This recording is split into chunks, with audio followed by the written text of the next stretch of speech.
Question 4. Which of the following expressions is equal to 2005?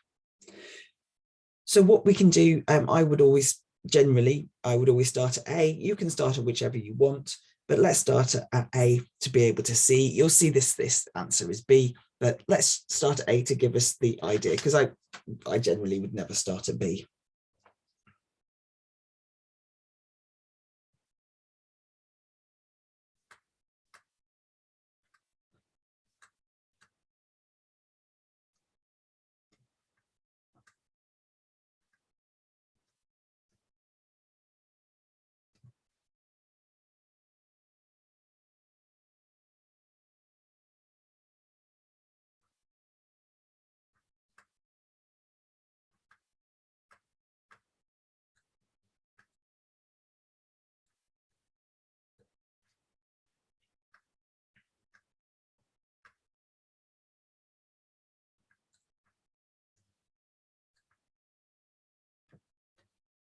This is one of those questions where we've actually got the date of the competition paper actually in the question.